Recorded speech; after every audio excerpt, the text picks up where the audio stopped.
first thing you want to do is you want to undo the bonding wire from the actual pump. Usually it's a screw.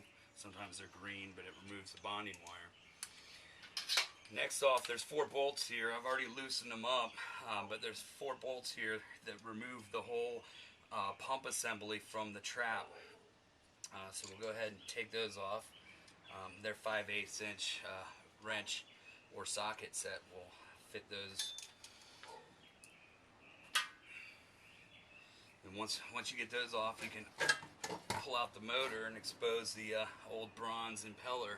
Be careful, these are very sharp, razor sharp. They can cut you pretty good. Once we got the motor off, we can go ahead and disconnect the electric. There's 2 screws that remove the back plate in this particular motor. Once you get that off, kind of jiggle the plate off, and that'll expose your electrical. Usually there's a ground and then 2 hots. So then you get in there and undo those.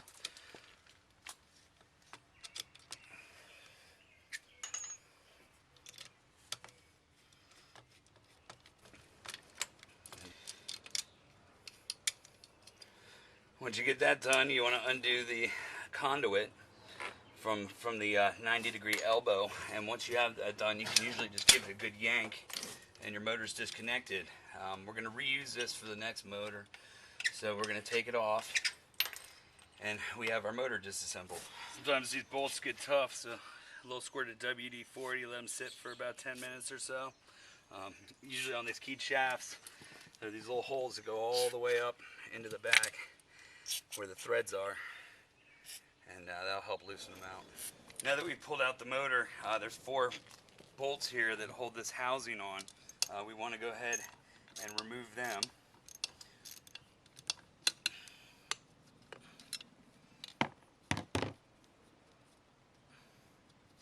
Some of these can be very tight.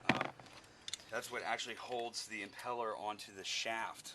As we said, this is a keyed shaft. It's not threaded. So we'll get an Allen key up in there. And you don't want to lose these little tiny things because they are very tiny.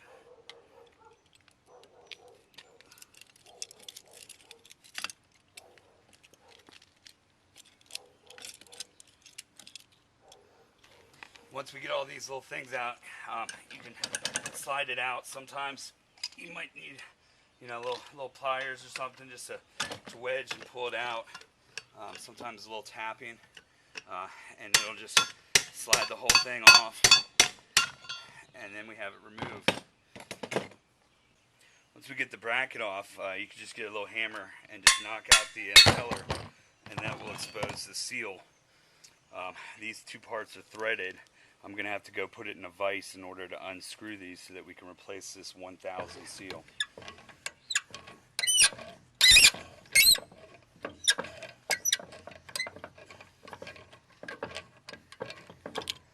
Once you have the impeller and the stub shaft off, what you want to do is you want to remove the seal from the shaft, and then in the back of the impeller there's going to be a little ceramic disc with a little rubber washer.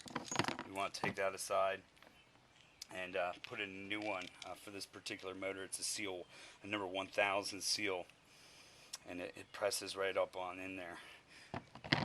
With the other part, what you want to do is you want to get a little bit of sealant and go around the rim of it, and that'll help seal it up. I would use the end of my tube, but it's clogged. This stuff is just Permatex sealant. You want to just make sure it goes all the way around, and that'll ensure a nice watertight fit.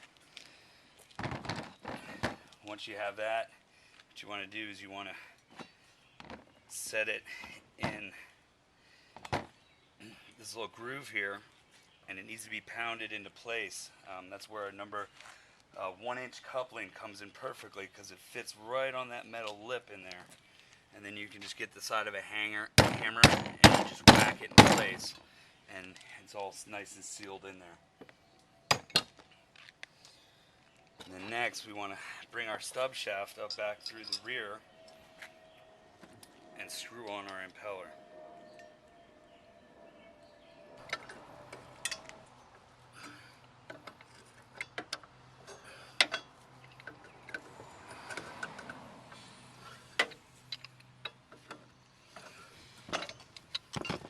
Now on the back of these there's a paper gasket, and you want to make sure you scrape it off. These don't require any lube. They actually, as they get wet, they expand and make the seal, but you want to make sure that you got the area clean so that we can put on a new one. Now that we got our impeller and our stub shaft on, it's time to slide it onto this keyed shaft. They call it a keyed shaft because it's got this groove in it. With this groove, that's where those little set screws for the Allen keys up on your stub shaft go. You always want the base to be pointing down. Down is opposite the capacitor. So what we'll do is we'll slide it up, and while you're doing this, you want to make sure that those holes line up with the stub shaft, with the keyed shaft. And then I always put just one bolt in real quick just to lock this in place so that it doesn't shift around. And then we'll get our little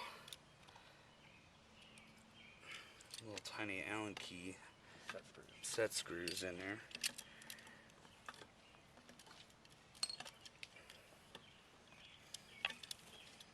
And you don't want to tighten them all the way down. You just want to get them started, because we'll have to adjust the impeller once we have it up onto the pump.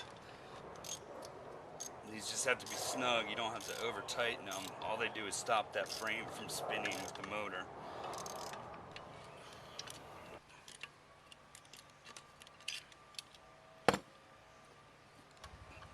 Next, we're going to go into the back of the new motor. We got to take the motor plate off.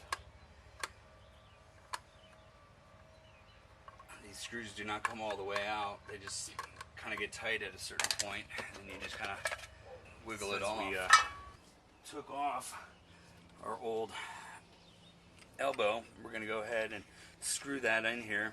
You don't really want to go super tight with it. You want a little bit of play so that you can work with it. Once again, make sure your power's off. And you want to tuck in the wires. It helps to kind of bend them into a little hook so that you can kind of push this stuff through. It's always a pain trying to get these all three of these wires through these things.